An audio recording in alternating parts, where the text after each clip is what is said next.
Right, welcome, students, faculty, professional staff, guests, general community.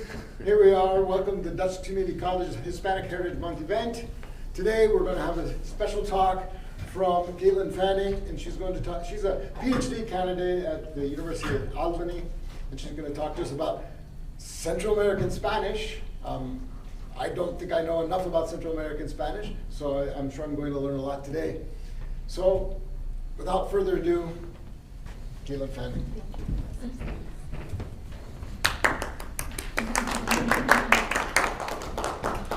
PowerPoint's on? Yeah, it's, if you minimize that, you can.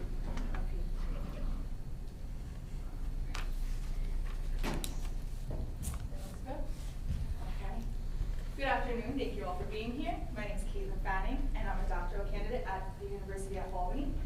And I wanted to say thank you to the department, to the English and Humanities Department, as well as the Hispanic Heritage Month Planning Committee for the invitation to speak today, and especially to Professor Craig Stokes, who he himself has done a lot of research in Spanish, especially in Catalonia. Today, as part of Dutchess Community College's Hispanic Heritage Month celebration, I will be presenting one language, many dialects, with a focus on Central American Spanish. So, what's the plan for today? Here are our goals. First, I'll present some current statistics on the Spanish language. Then, from Castilian to Spanish, we will review the history of the Spanish language to observe its beginning and evolution over time. We will then return to the present day to see some of the Spanish language's variations in different dialect regions in Latin America. Special attention will then be given to the Central American dialects to highlight two novel phenomena found in the region as examples of current changes in progress in Latin American Spanish. So let's begin.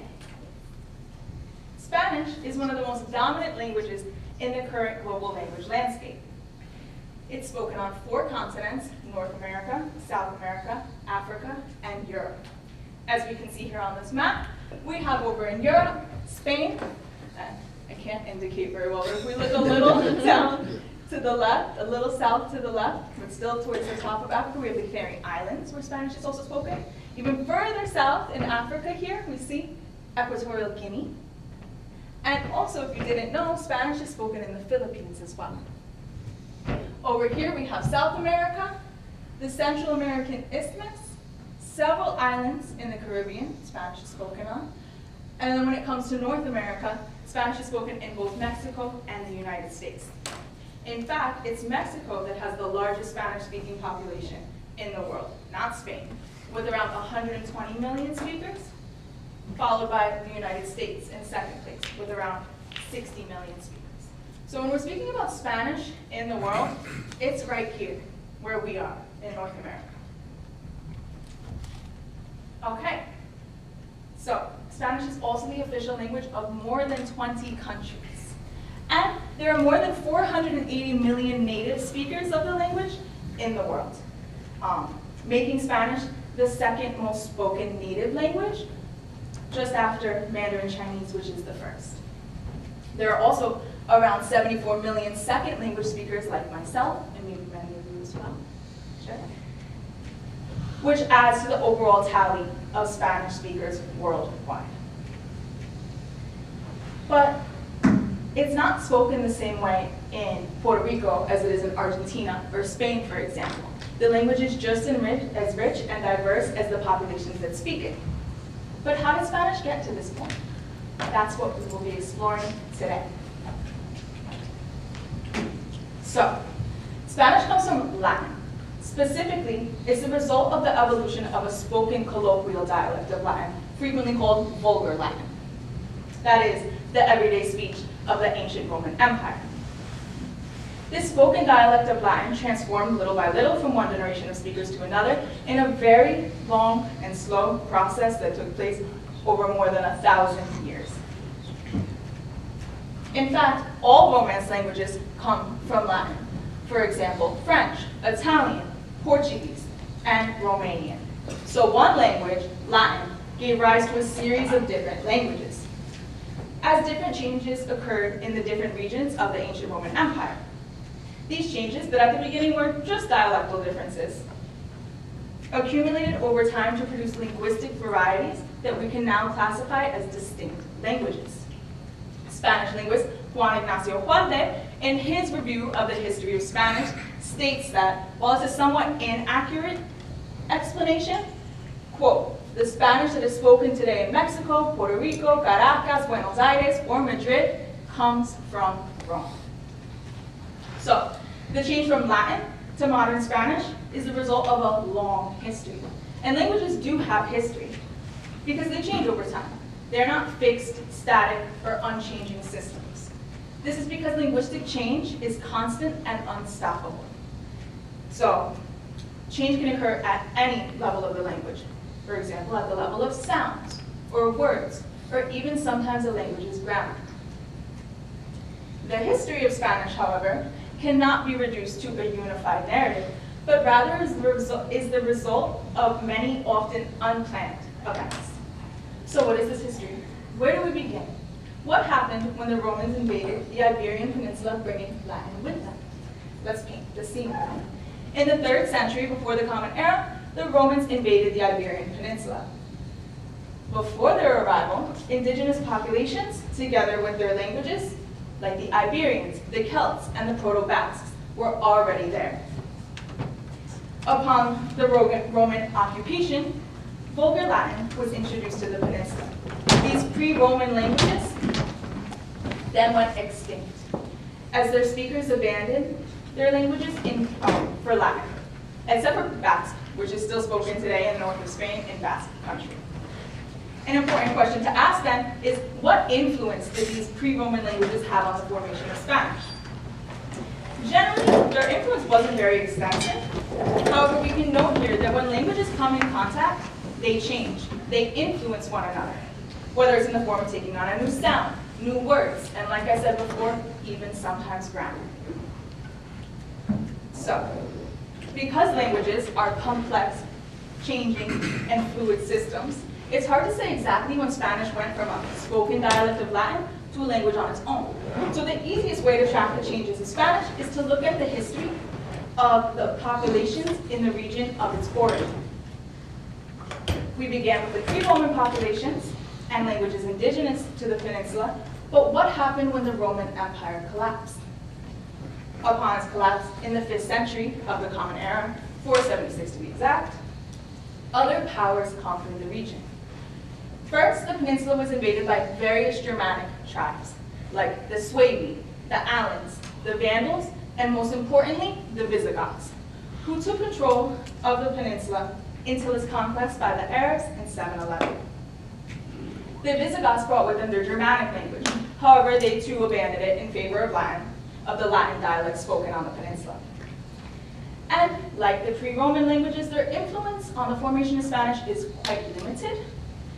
However, interestingly, it's thought, for example, that certain names used in Spanish today are of a Visigoth origin, like Rodrigo, and even the EZ that we see on the end of some last names, like Rodriguez and Alvarez. In fact, this EZ means something like son of. So if we say Rodriguez, it would mean son of Rodrigo. It's similar to the Mac and Mick prefixes that we hear on the beginning of Irish and Scottish surnames. So it's pretty interesting. Next, in 711, the Visigoths were ousted by Muslim forces who spoke Arabic and who then took control of the peninsula. The Muslim occupation began in 711 of the Common Era and lasted for centuries, almost 800 years, as we can see. The area occupied, referred to as Al-Andalus, was a flourishing advanced civilization and significantly shaped the culture and society of the Iberian Peninsula. Arabic was thus in contact with the dialects of Latin for centuries, one of which would eventually become Spanish. The Arabic language then certainly left its mark on the Spanish language. For example, in the form of around 4,000 loanwords. These are words used in Spanish today that are of Arabic origin. So I have some examples like algebra, alcohol, algoritmo, algorithm, zanahoria, carrot. We don't only have nouns coming from Arabic, but also phrases like ojalá, which means something like God willing, and is used in Spanish today to say something like to hope. And we also have a preposition, hasta, meaning until. So, as we can see here, shortly after Muslim rule began on the peninsula, the reconquista, meaning reconquest, also began. This is the long historical period during which the Christian kingdoms of the peninsula struggled and fought to reclaim or reconquer the territories that were under Muslim rule. A struggle that extended from the early 8th century all the way until 1492 with the fall of Grenada. So this led to a gradual decline in Muslim rule. These Christian conquests started in the north and slowly came down the peninsula towards the south where the secular Muslim rule was. With them came one particular dialect of Latin, the Castilian dialect, from the Kingdom of Castile. And so, when the Castilian dialect came down with the Christian military conquest, it spread. And this is the dialect that would eventually become Spanish. So we can see it started up here in the north, near the city of Burgos, and came down the peninsula south. Additionally, in 1492, the Catholic Church consolidated its power through two monarchs, Isabella and Ferdinand, in an effort to form a new modern nation, Spain. To do so, they combined the distinct Christian kingdoms of the region, expelled Muslims and Jews from the peninsula, and adopted one language as their official language, el castellano, Castilian, to unify this new nation. However, this was still Old Spanish, used to unify a new nation, and it's different from the modern Spanish that we hear and use today, and that holds prestige on an international scale. So, let's see some of the important events and dates leading to what we can call a more uniform and standardized Spanish, and eventually Spanish as a universal language. In the evolution of Castilian, the reign of Roman King Alfonso X, also called El Sabio, the Wise One, in the 13th century, was an important step forward in making literary and linguistic rules and conventions for the Spanish language. Before Alfonso X, each writer wrote as he pleased or as he could. In fact, in old texts you would frequently find different spellings for the same word, even within the same text. So Alfonso X then promoted literary production in Castilian in different areas. For example, from literature to history, law, astronomy, etc. And thus, under King Alfonso, Castilian became the official language of administration, which was a big step forward for Spanish, as Latin was the official language of scholarship at the time. After Alfonso, there were certain rules and conventions for spelling outlined that writers could follow. However, this was still Old Spanish, and languages are not immune to change. So the conventions outlined then are definitely different from the spelling and orthography used today. We also have the publication of the first European Spanish vernacular grammar by Antonio de Nebrija in 1492. The publication of La Gramática de la Lengua Castellana in 1492 is regarded as an important moment in the history of Spanish. However, when it was first published, it was not very popular. It was seen as kind of informal, so it did not gain popularity until it was reprinted again in the 18th century. Another, I want to say, it's important to note at this time that Spanish was seen how some non-prestigious dialects or languages are seen today. It was not regarded as the powerful and widespread language that we know. Another important moment occurred in 1535, 43 years after Nebrija's publication. Holy Roman Emperor Carlos V gave a speech in Spanish in front of Pope Paulo III, cardinals, and ambassadors. So, Charles V's choice to use a variation of Latin, Castilian, in such a formal setting, in front of the Pope, is an event that propels Spanish onto the global stage. So this speech is often cited as the beginning of Spanish's legacy as a universal language.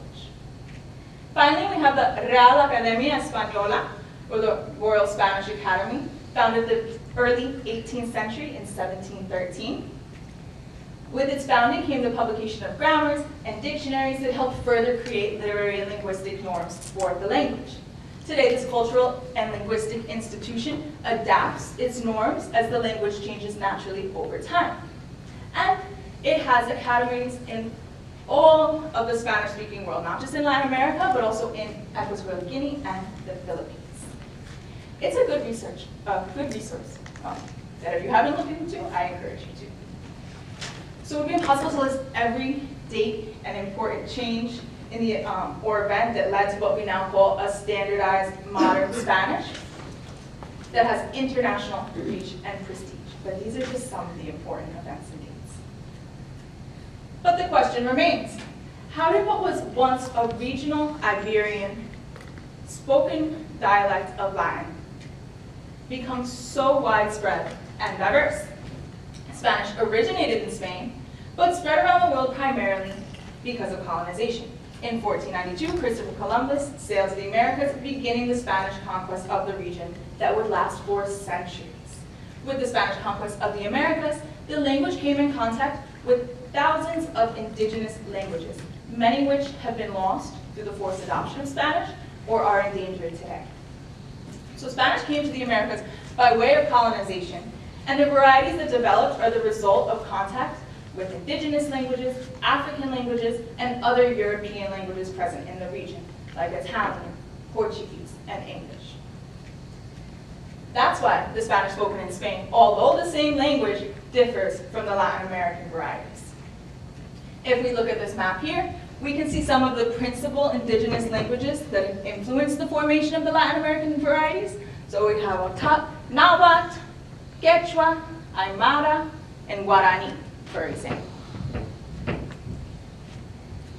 So, what happened when the Spaniards arrived? They encountered new things that required new names, like many plants, animals, and cultural items that were new to them and essential to give names to. So, what happened? Usually these new words were taken from the indigenous languages in the region that they were in, and we have some examples. From Nahuatl, language of the Aztecs, we have words like tomate, tomato, chocolate, chocolate, and aguacate, avocado. From Quechua, language of the Inca Empire, we have llama, llama, puma, puma, and condor, condor. And then from Guarani, we have words like jaguar, jaguar, tiburon, shark, and tucan, toucan, the bird. Now, let's see some of the results of this history. So when it comes to the Latin American varieties, or dialects, there isn't just any one way to group them. And we'll see that these dialectal divisions often do not adhere to national borders. In fact, over the years, there have been many proposed ways of grouping them, and these groupings have been based on different criteria. For example, based on the degree of contact with indigenous languages, distinguishing the speech of the highland and lowland areas, and groupings based on certain linguistic features. For example, like the pronunciation of the S, or the use or non-use of voceo, which we'll talk about in just a minute. In this chart here, we can see over a century of proposals for dialect zoning of the Latin American varieties, starting in 1882 and ending in 2014. And I don't believe this is an exhaustive list. So here we have the areas included, and over here the criteria that the grouping is based on. I don't know how well you can see, but we have Rona, who found 16 different areas, and Resnick, 256. Then over below, we have just 9, and then below that one, only 4. So as we can see, there's a lot of variation and diversity in these proposals. However, in general, we see 4 large zones. Mexico and Central America, that we'll be treating separately for the purposes of this presentation. Second, Caribbean Spanish, which includes the insular Caribbean, the Antillas, including islands like Cuba, Dominican Republic, and Puerto Rico, and the continental Caribbean. So these would be the coast of countries like Venezuela, Colombia, and Panama, and also sometimes the Caribbean coast of Nicaragua and Honduras.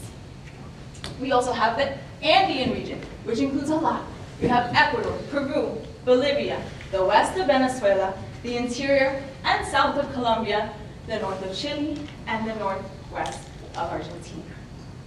Then lastly, we have the Southern Cone dialect region. This would be the rest of Chile and Argentina, plus Paraguay and Uruguay. However, that being said, there are many sub-dialects even within each grouping and within each country.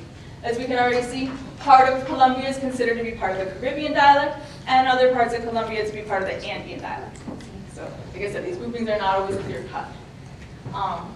Also, I want to take a moment now to ponder why the Latin American varieties did not change into different languages, like Vulgar Latin changed into the different Romance languages. And to this we can say that Spanish maintains, well, to this we can say that even if someone in Mexico says something not completely understandable to somebody in Argentina, and vice versa, we see in the Spanish language enough unity in its vocabulary and grammar to remain as just one language. So, let's see some of this diversity, or what we call linguistic variation, in the Spanish of Latin America.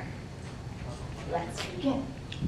Now we'll go over some of the main dialect regions, and just some of the linguistic features linked to each of them, because each one is truly deserving of their own hour-long presentation. So this will just be a quick review. I also want to point out that we'll notice a lot of differences in the use of consonants, whether they're pronounced entirely or have a more weak, short pronunciation or dropped sometimes. And also what happens with the sound represented by the letter S, starting with El Español del Caribe, Caribbean Spanish. We see here some phonological features, that's to say at the level of sound and pronunciation. We have morphosyntactic features, that's to say at the level of word and sentence structure and formation. And then we have some lexical features, that's to say the words and vocabulary used in a given dialect.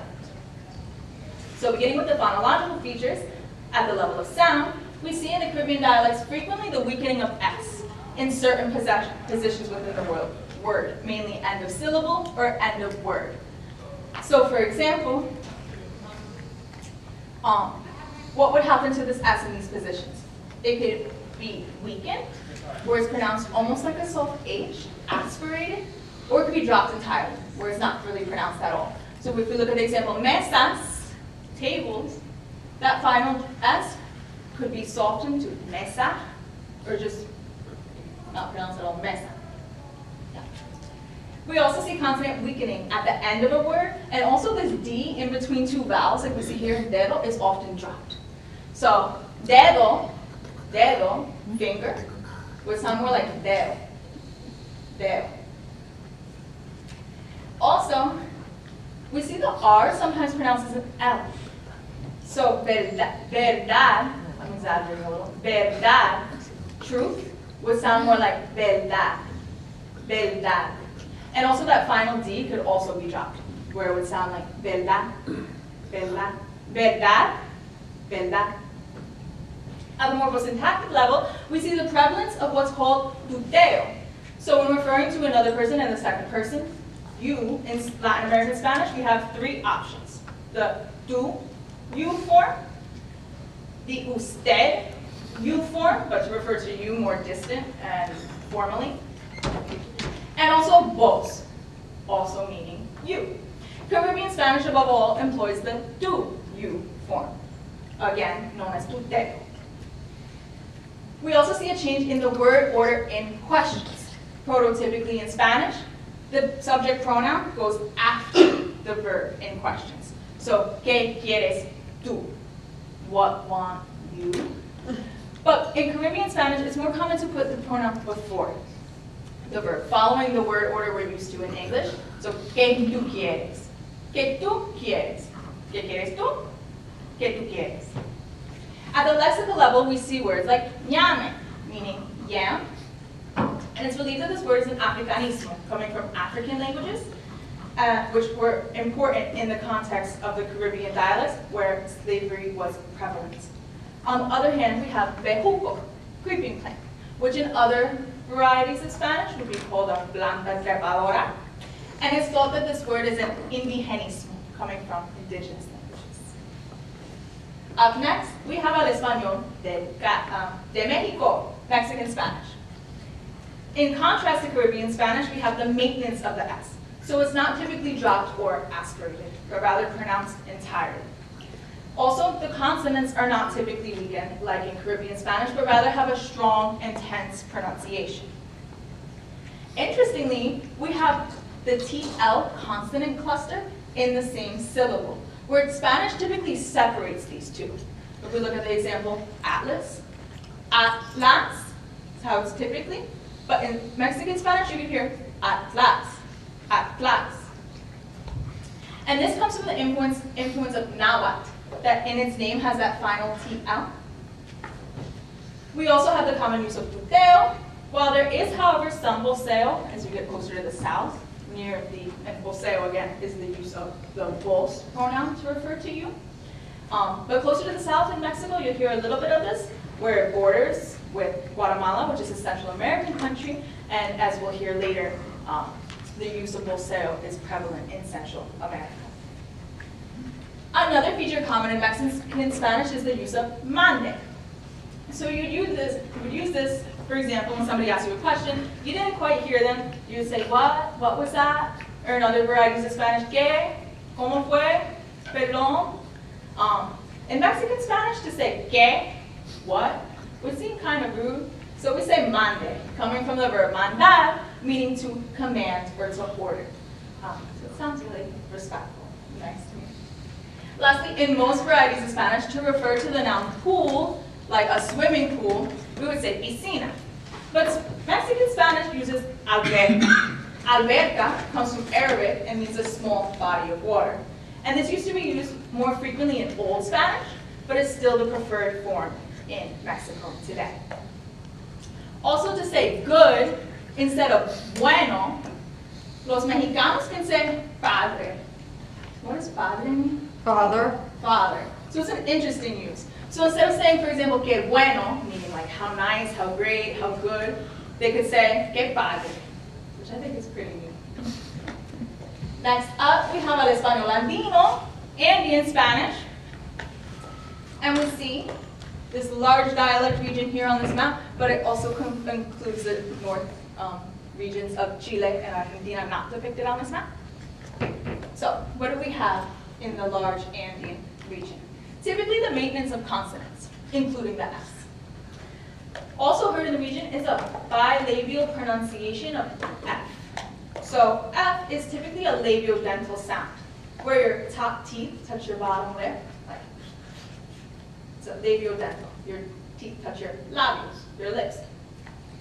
But sometimes you'll hear in the Andean region a bilabial pronunciation, where your two lips touch like but. So fuera, outside, could be pronounced kind of like fuera, fuera, fuera, fuera. Also, we have the use of both tú and vos to indicate closeness, while usted would be used for more distant relationships. But this is not always the case. For example, in Colombia, a lot of the times usted is used as the familiar subject form. So again, these aren't always clear-cut divisions that we're talking about. We also have the use of double intensifiers. So you would hear something like muy buenísimo. Buenísimo means like really good and already indicates the maximum amount of goodness. So to add muy, very, seems kind of redundant. So you say muy buenísimo, very, very good. And in terms of words, in most varieties of Spanish to refer to hiking, you would say alpinismo. But in the Andean region, we would say andinismo, as a sort of homage to the Andes Mountains. Next, el español del Cono Sur, Spanish of the Southern Cone. And this is the southmost region in South America that we see here. Again, we see frequently the weakening of the S, or aspirated or dropped entirely. There's also a sort of consonant weakening, where the final R and D could be dropped or weakened. And here voceo is prevalent and extended. So the use of tú to refer to you is not very common. We also have the prefix re used as a superlative. So you would hear something like re amigas instead of muy amigas to say very good friends. And in terms of lexical items, we have this word quilombo, meaning a mess. While the more commonly used word would be lío, also meaning mess. And colectivo to refer to bus instead of the more common autobús. Bus seems particularly to be a word that varies a lot in Spanish. For example, I know in Cuba they say guagua, in Mexico, camión. But then in certain countries of the Andean region, guagua means baby. So, it's a lot going on. Still the same language.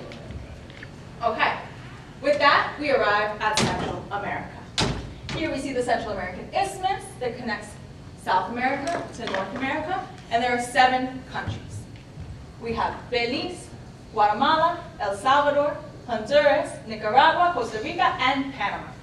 Belize does not have Spanish as its official language, but rather English. However, more than 50% of the population does speak Spanish. So let's see some of the features of the large dialect region of Central America. Generally, the S is produced entirely as S. It's not dropped or aspirated, and this occurs in all of Central America. Something interesting we have here is called jejeo, where the S at the start of syllable is pronounced kind of like an H. So if we take the example casamos, we marry or get married, it would sound kind of like cajamos, cajamos, casamos, cajamos, something like that. And this happens in Guatemala, El Salvador, and Costa Rica. Also, at the phonological level, there is vowel weakening. This is a loss or short pronunciation of unstressed vowels. So for example, we take the word pues, well, it could sound kind of like pues, or even pos. We shorten those vowels more and more. And this happens in all 7 countries, but to different degrees. We also have vowel raisings, where E's are pronounced more like I's and O's more like U's. So if we take tenemos, these E's and the final O would raise. So tenemos, we have, would sound more like tenemos, tenemos. Tenemos, tenemos. And this happens in El Salvador and Costa Rica, Costa Rica. And the last phonological feature that I'll highlight today is this N at the end of syllable. It's sometimes velarized. Typically, this is an alveolar sound. However, when it's velarized, it becomes a nasal velar sound. So if we take the word bread, I don't have it here, but pan, bread, it would sound more like pan, See, pan versus pan. And this happens in all of Central America except for Belize and Yoro, Honduras. This also happens a lot in Caribbean Spanish. So if you're ever here Caribbean speakers, you might notice that in pronunciation as well. In terms of morphal syntax, we have the common and frequent use of voceo. That's the use of vos instead of tú to refer to you in all of Central America, but the way it's used varies depending on where you are exactly.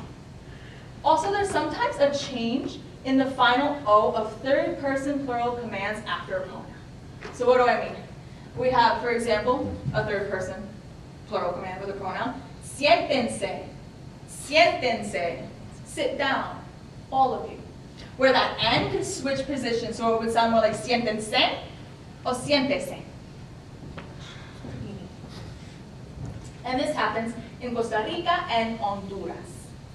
We also have the use of an indefinite article, like meaning plus a possessive pronoun like me, meaning my, together.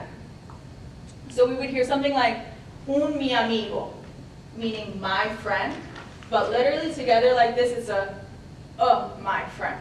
So typically, we would have one pronoun like un, or another pronoun like me, separate but not together. And this happens in Guatemala, El Salvador, and Honduras. So, lastly,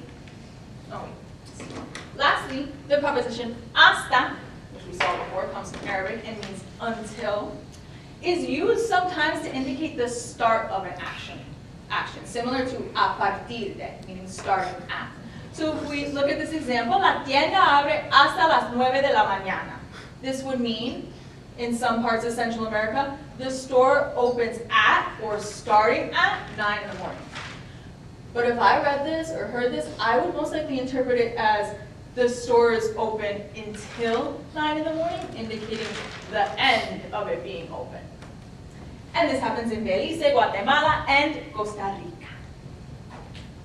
So, we just saw many different linguistic features related to Latin American Spanish and a lot on Central American Spanish. However, Central American Spanish has indeed received less attention from linguists and academics compared to other Spanish-speaking regions.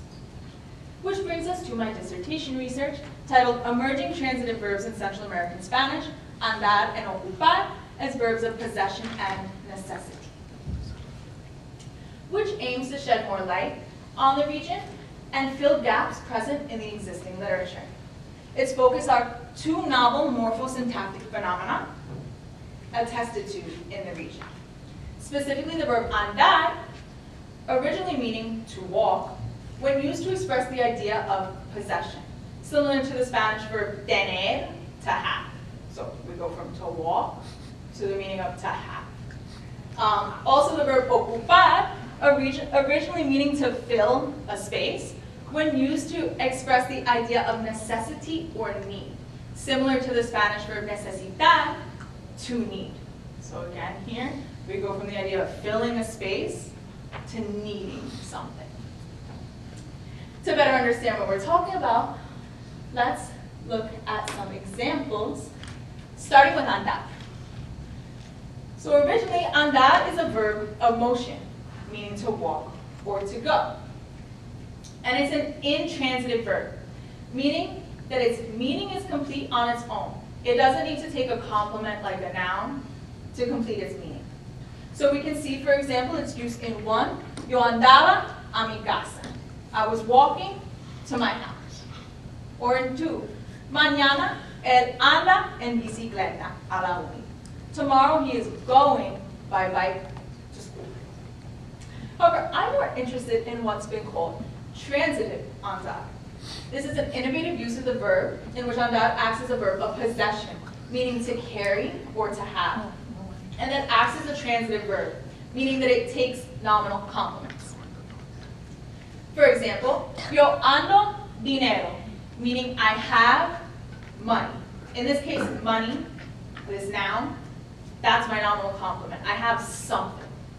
I have it on me, I'm carrying it on my person. Another example with a different nominal complement we see in 4, todavía no anda novia. He still does not have a girlfriend. And this phenomenon has been attested in Costa Rica, Nicaragua, Honduras, El Salvador, and somewhat in Guatemala.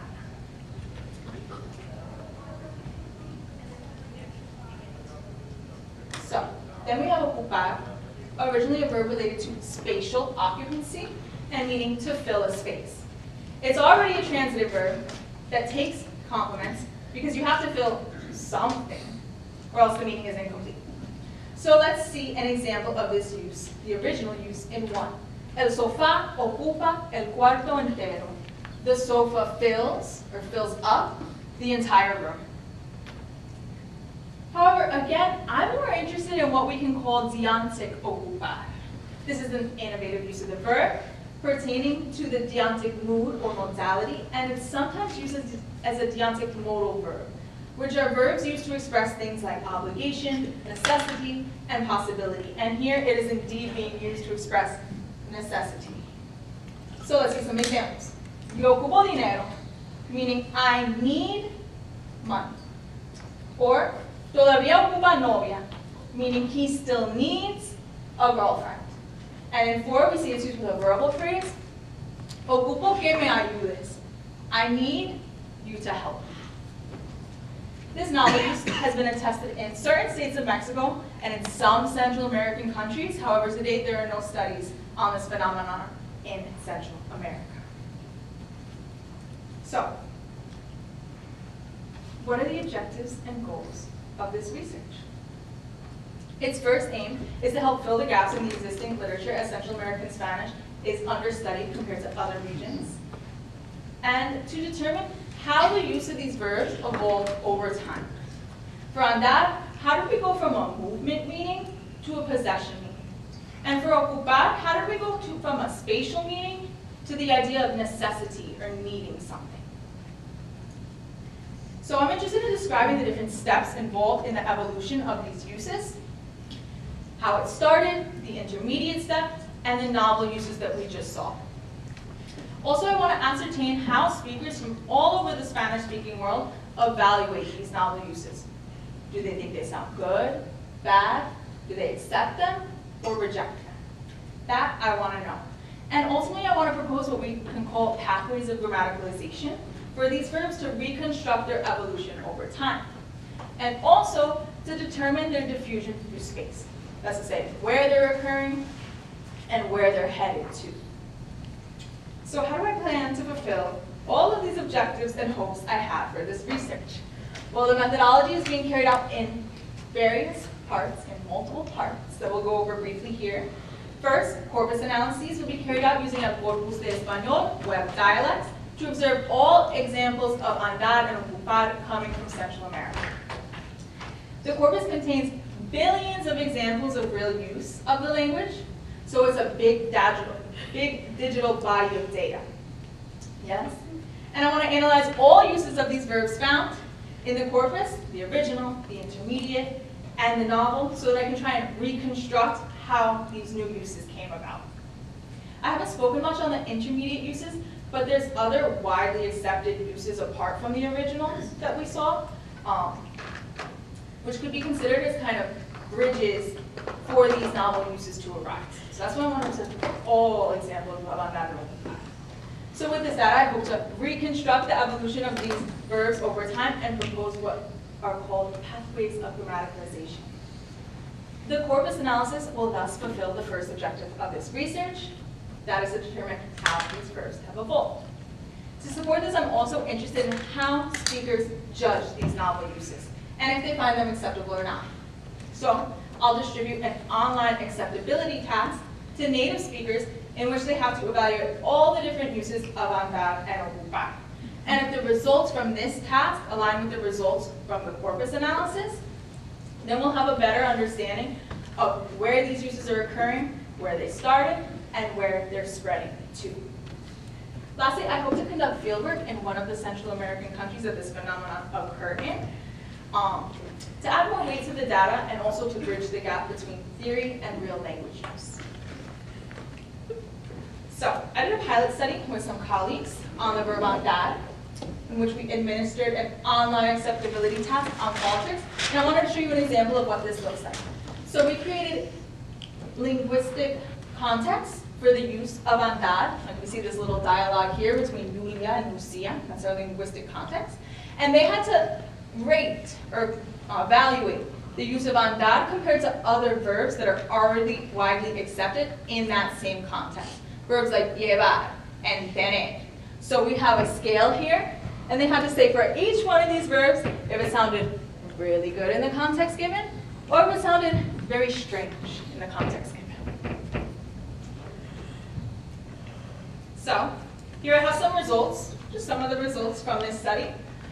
And what we see here on this chart is that speakers from Central America evaluated the novel uses higher than speakers from the other Latin American varieties.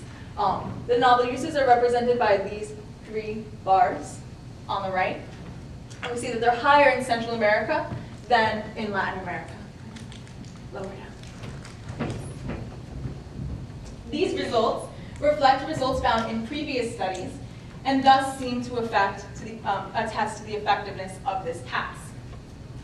Also, we believe these novel uses do not seem to be stigmatized, meaning they're not considered bad by Central American speakers, because if they did, they most likely would have given them lower evaluations on a written task where it could have been obvious what we were studying for. If they had negative opinions towards these uses of andar, they likely would have given them lower ratings, even if they themselves produced these forms in their speech. And finally, this appears to indeed be a change in progress in Central American Spanish. So, and it's occurring specifically in these countries, Costa Rica, Honduras, Nicaragua, El Salvador, and seems to be spreading out to Guatemala, maybe even Mexico. We need some more data. So I'd like to recreate this study, or something similar on a larger scale, and also include ocupar to better understand these phenomena. So, as we conclude this talk, what can we take away from all of this? That Spanish has been changing for centuries. And now, even now, we are able to see changes happening in real time that will shape the Spanish of tomorrow. Thank you very much for your attention. I'll be happy to take any questions. Questions, comments?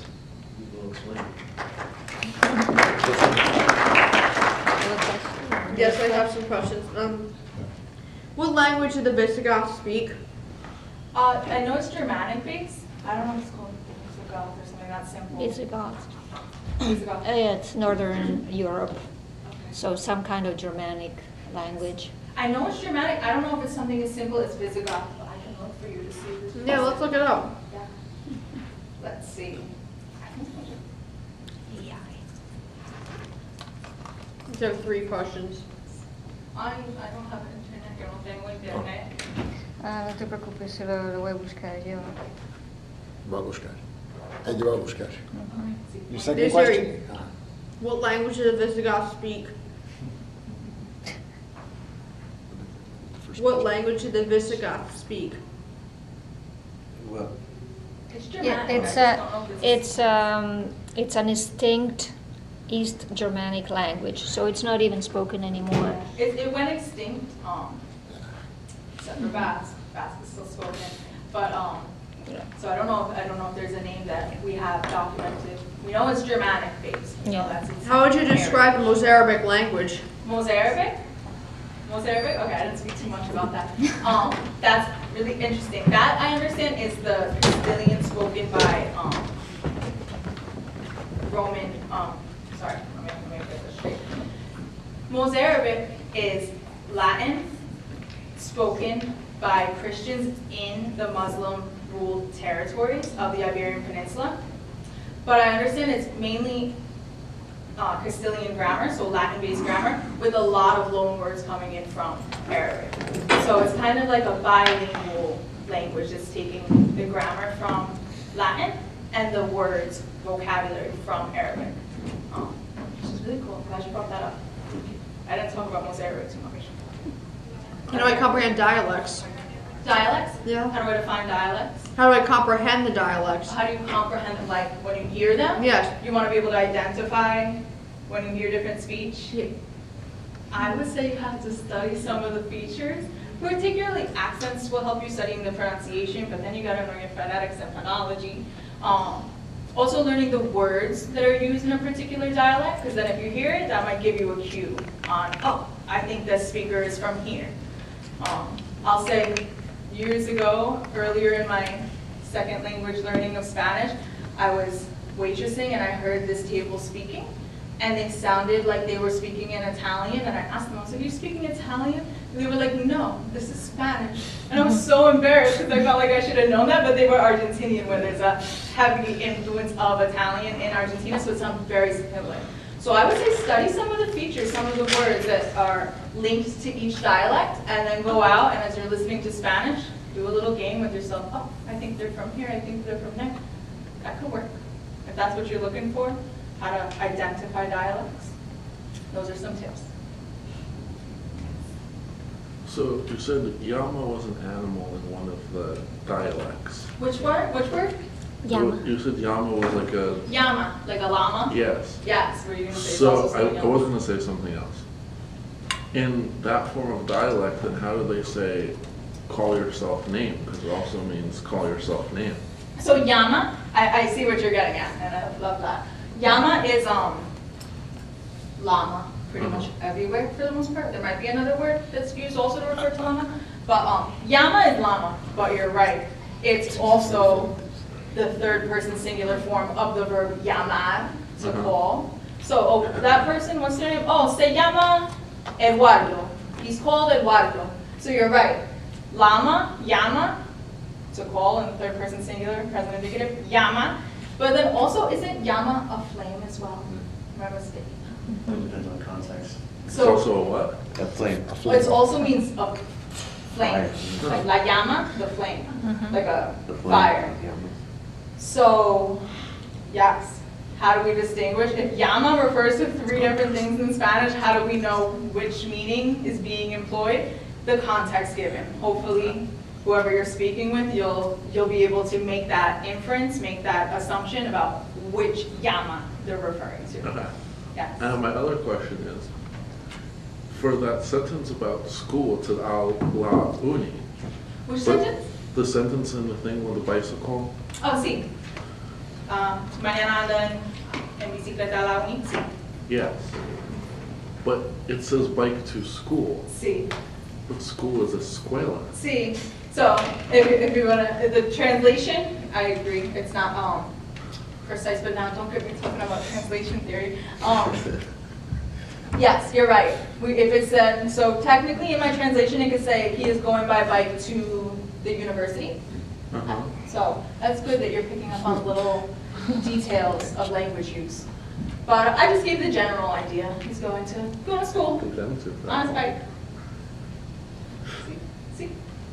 I know you spoke about the fact that Spanish, even though it's like practically 2 entire continents, the language almost unifies itself and people kind of have a middle ground where it's not evolving as it did in the European countries, which came from the Roman dialects. Yes.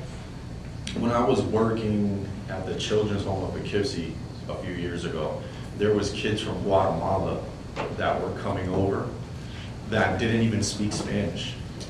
Oh. They spoke, out of the 21, I think, Guatemalan dialects, they spoke the native languages there, Yeah. and they were learning Spanish here to communicate with the other kids. So I wonder if that's one of the reasons why Spanish remains, because the indigenous languages, instead of forming into different languages, they're kind of disappearing.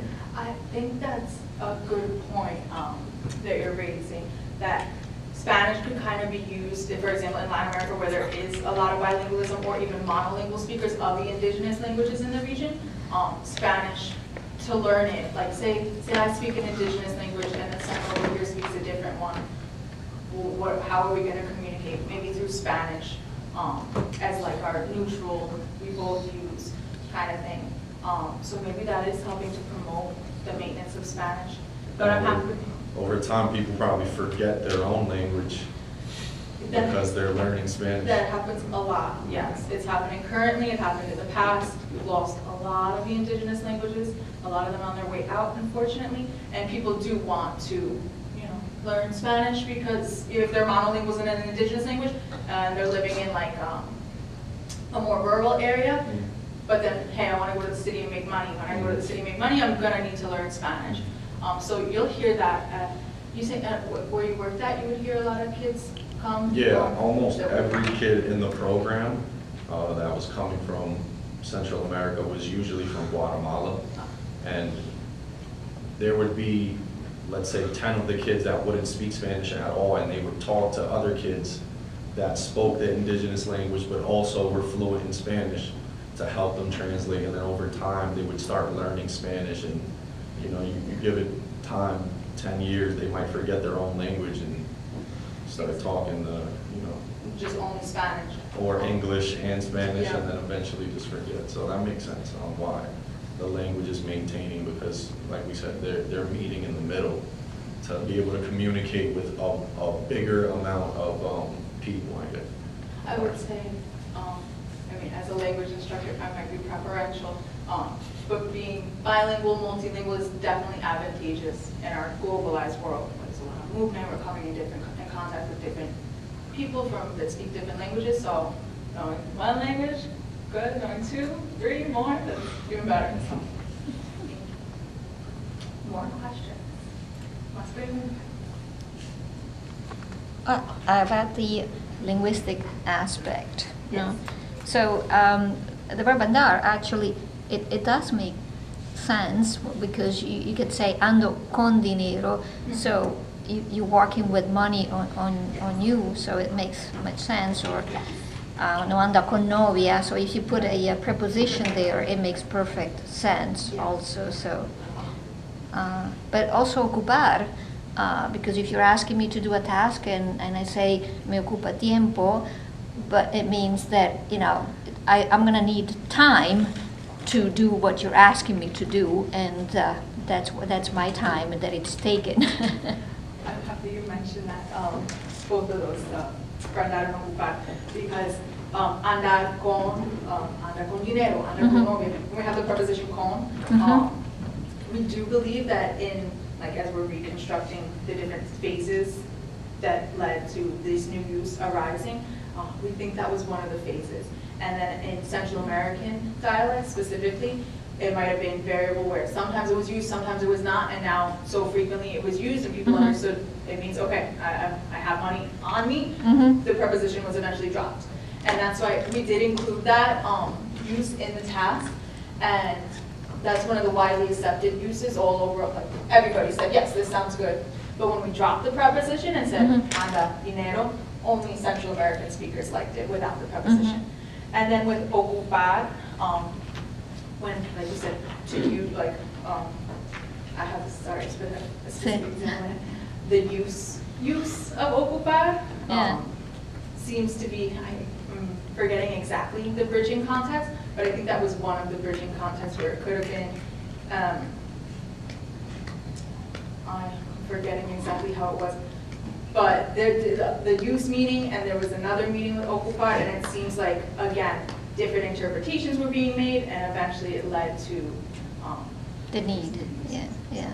Okay, yes, I was. Yeah, no, I mean, there's always an evolution, so, and it's nice to see all of the steps that bring to that evolution. That's what I hope to do here.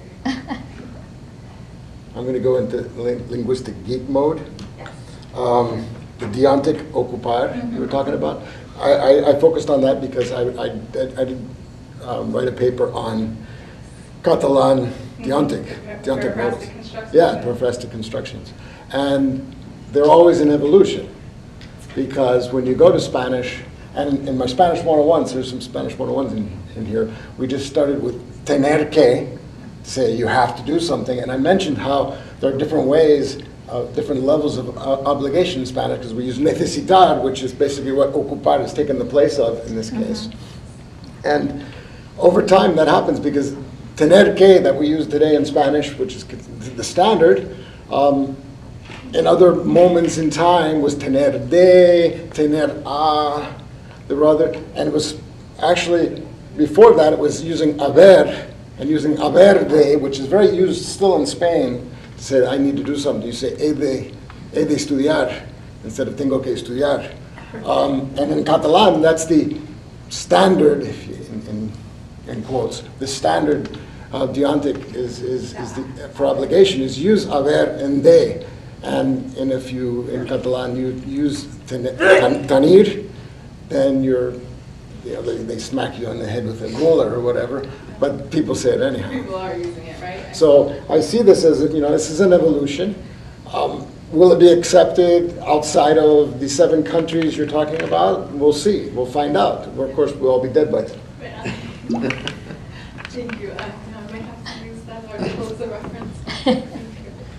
Just curious, in your task analysis, are you also, you know, gauging the sort of demographic background of the people that you're, involving in the study?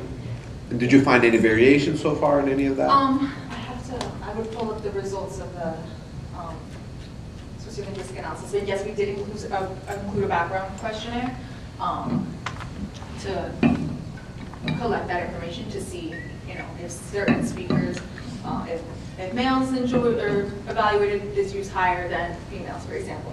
I didn't put that in my results because I wanted to keep it kind of short, but I can see if you give me a second to pull up. But from what I understand, this was just a small pilot study.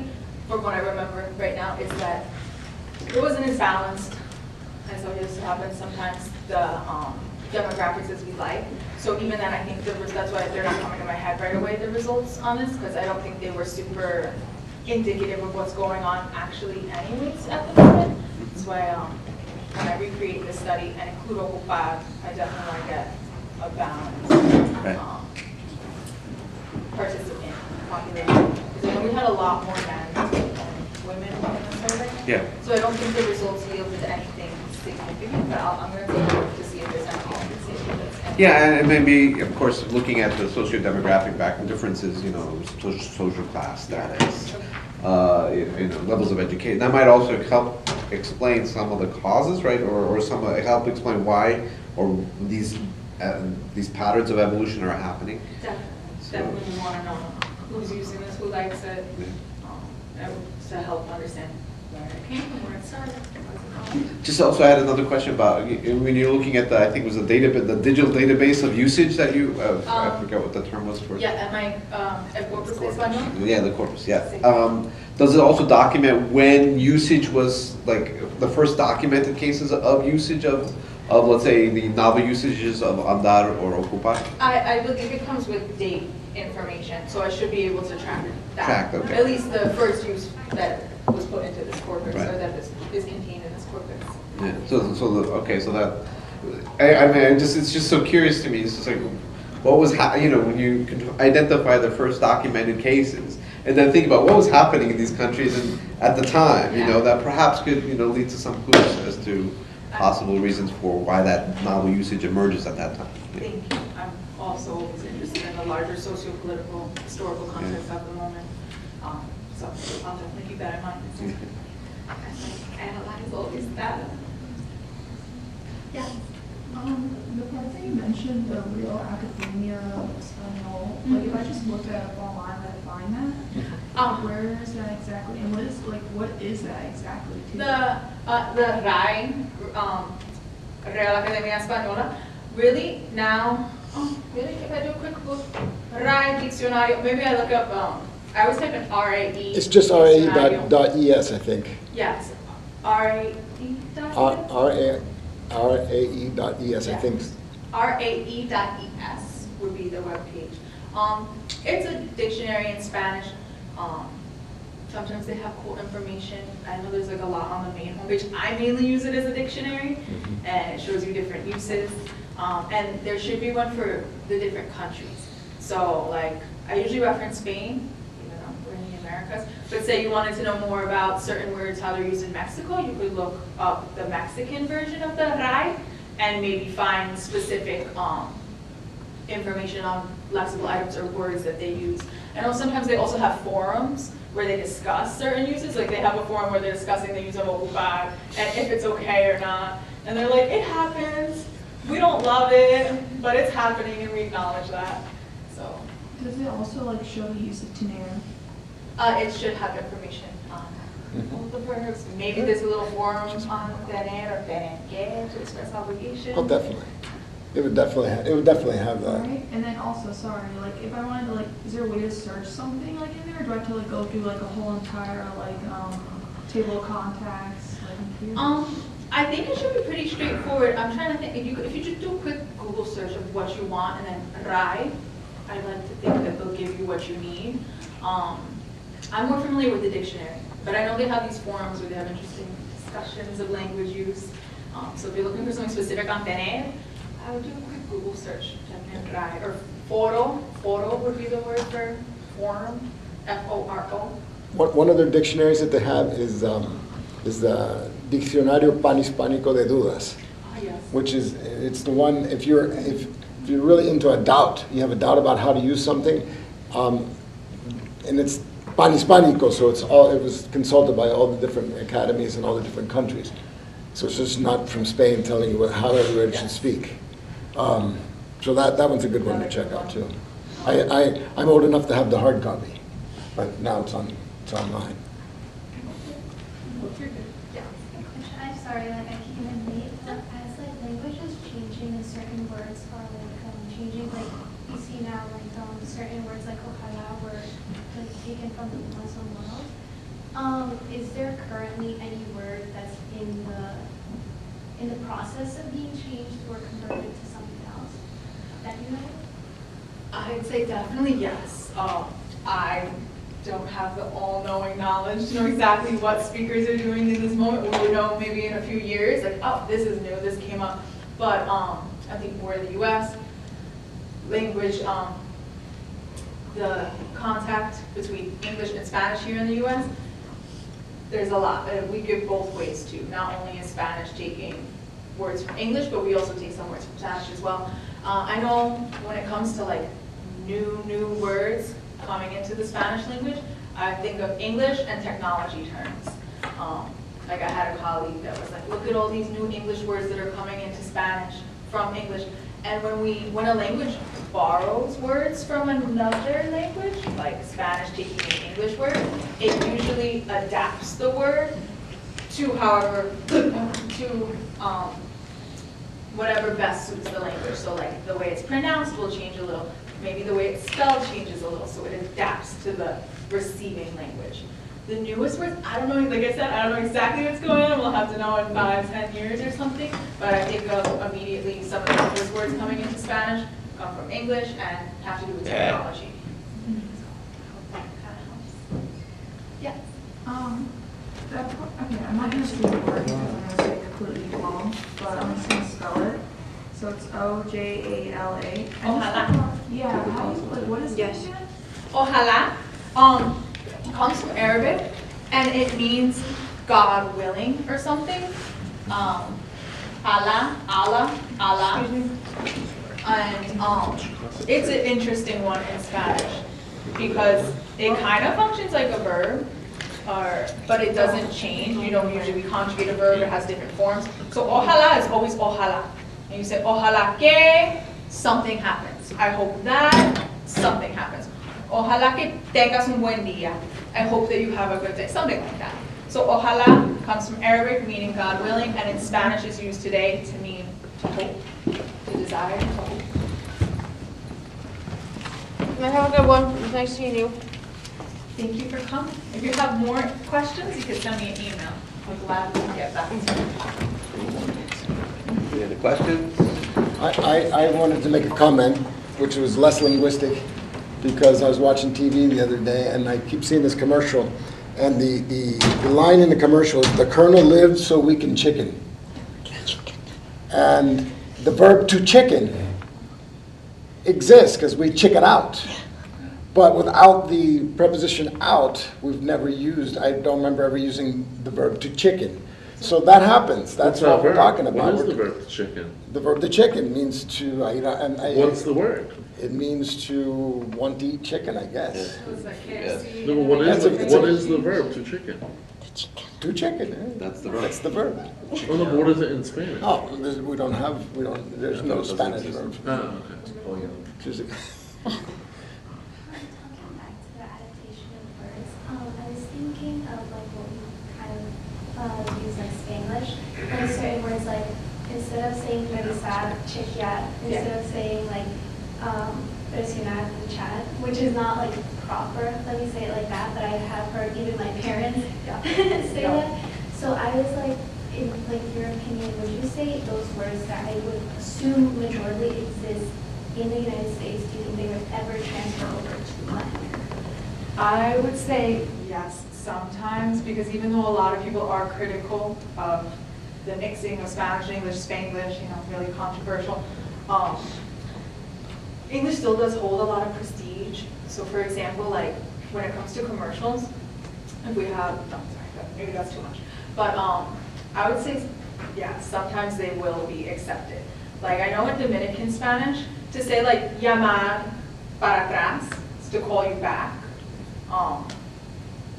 Technically in Spanish, it's supposed to be devolver la llamada. So that llamar para atrás, to call back, is actually being borrowed from English. I think it's a calc, where we're following the English structure. And if you go to Dominican Republic, they say llamar para atrás, like to call you back, rather than devolver la llamada.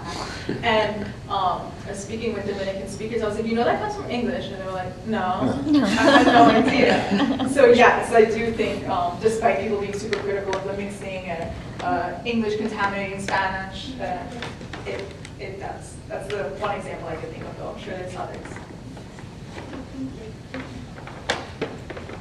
It also shows how political language can be in the sense that, you know, people see this sort of influence coming from English, it could cause a backlash, and people could deliberately, consciously say, we're not going to use that and reject that usage. Right? That is when people can become, if people are conscious of a change in progress and they don't like it, they can intentionally protest it, yes, you're right. Because we're not always conscious of these changes that are going on. Sometimes we are, especially if we really don't like something. We're potentially not, we're going to avoid that, not use that. On like the controversial part, I know like the term Latinx came out and like many people like disregarded it because they're like, we don't want that, like we don't want that. Yeah. So I think That's a good example, yeah. It's becoming political. Right. And then there's a movement to take out the gender identifiers on, you know, on adjectives, you know, Latino or Latina, right? Or and then give a more you know, like Latinx or, you know, instead of, or to take out another example, use ello instead of ella, to indicate, you know, all genders, right? Are movements in that direction, and people reject it. You know. That's a great example of the political nature of language. Some people really want to embrace that, some people, no, thank you. That's not how we do it. It's not. Thank you. No other questions. I think it's about time, and so I want to thank Caitlin again for a very interesting talk. Maybe you'll come back when later when you further your research if you want to, you know, present more on this. Hopefully we can have you back later on this. Thank you again. I just want to talk a little bit about upcoming events before everyone goes. Okay, so next week, okay, Tuesday, October 21st, in the atrium of the residence hall, starting at 7 p.m., we're going to have a son jarocho music. A group called Son Pecadores will be performing son jarocho music, which comes from the Caribbean, well, the Gulf Coast of Mexico, which also in Veracruz, you see variations in the dropping of the S's, like, you know, Caribbean influence. And so they'll be performing son jarocho music, and you can also, there'll be also some dance instruction around son jarocho music, so if you want to come and check that out, 7 p.m. Starting at on Tuesday, October 21st. In the residence hall atrium, okay? So it's from the Gulf Coast of Mexico, state of Veracruz mainly, so check it out, it's really good music. And then Thursday, October 30th, our last event to close, in, hopefully, weather permitting, in the Washington Circle. El Conjunto Los Chachos will be performing salsa standards, and it's an opportunity to also try out some salsa moves if you want to. So please come to that as well. That'll be at 12:30 to 1:45. On Thursday, October 3rd, our last event, okay? Thank you again to everyone. Thank you for coming, and thank you to Caitlin Fanning again for her presentation.